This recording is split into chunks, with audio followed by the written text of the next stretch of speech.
हुए हैं उनकी भी प्रतिक्रिया ले लेते हैं। मृत्युंजय जी, स्वागत है आपका न्यूज स्टेट बिहार झारखंड पर। नमस्कार। मृत्युंजय जी, सर्वे का काम अब आगे बढ़ सकता है। कोर्ट ने याचिकाओं को खारिज कर दिया है। तेजस्वी यादव ने ट्वीट किया है कि ये बहुत ही क्रांतिकारी कदम है सरकार का, जिस पर कोर्ट के माध्यम से अड़ंगा डालने की कोशिश हुई थी।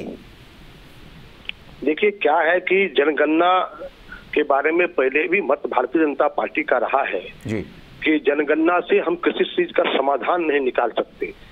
देश के अंदर की चर्चा करें तो बड़ी बात होगी, हम बिहार की केवल चर्चा करें तो बिहार में इतनी जातियां और उपजातियां हैं जिसका ठीक से समालोचन करना बहुत ही बड़ी चुनौती है। आज कोर्ट ने फैसला दिया है, अगर इसके झंडी दिखाई है तो मुझे लगता है सरकार को बड़ी मुस्तैदी से, बड़ी प्रामाणिक तरीके से इस कार्य को करना पड़ेगा। लेकिन इस कार्य को कई राज्यों ने, अन्य राज्यों ने भी किया है जो सफल नहीं हो पाया। कर्नाटक में भी हुआ है, सफल नहीं हो पाया। बिहार भी ये जनगणना कर रहा है, बिहार कितना सफल हो पाएगा इस पर मुझे कठिनाई लगती है। मैं दूसरा पक्ष इसलिए कहता हूं कि नरेंद्र मोदी जी ने स्पष्ट तौर से कहा है कि जब हम सबका साथ सबका विकास करते हैं, जब हम जन धन योजना से लेकर के प्रधानमंत्री आवास तक हम उसमें कभी किसी निरपेक्ष भाव से हम काम करते हैं तो समाज के सभी वर्गों को लाभ मिलता है, चाहे वो हिंदू हो, मुसलमान हो, अगरा हो, पिछड़ा हो, सभी वर्गों को और समान हित मिलता है। तो आज इस दिशा में काम चल रहा है। लेकिन अगर सरकार ये जनगणना करती है और कोर्ट ने कहा है तो इसको बड़ी बारीकी से करना होगा। मृत्युंजय जी, तेजस्वी यादव ने अपने ट्वीट में इसी बात का तो जिक्र किया है कि अब समाज का वो तबका जो वंचित रह गया है, जो पिछड़ गया है, उसे लक्षित कर, केंद्रित कर बिहार सरकार काम कर सकती है और उन्हें आर्थिक रूप से सबल बना सकती है। तो फिर इसमें विवाद मुझे आश्चर्य इस बात की लगती है कि बिहार सरकार ये पिछड़ा को अति पिछड़ा कर दिया। यही बिहार सरकार है कि दलित को महादलित कर दिया। अब कितना करेगा? दलित के बाद महादलित हो गया, ये तो स्क्रीनिंग हो गई, परमाणु से अणु हो गया।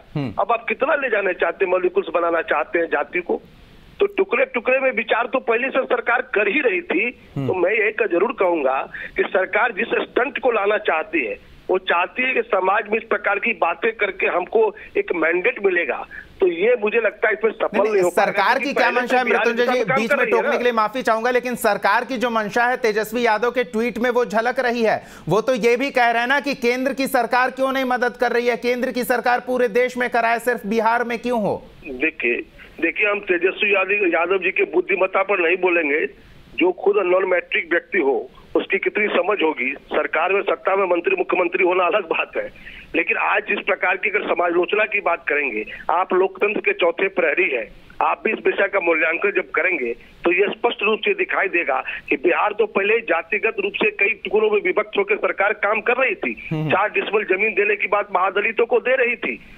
हर वर्गों के बच्चों को साइकिल देना, पोशाक देना, पुस्तकें देना, वजीफा देना, ये सब प्रकार तो सरकार कर ही रही थी। और सरकार जब कर रही है इस प्रकार से मॉलिक्यूल्स के टुकड़ों में बांटने का क्या पर्याय हो सकता है?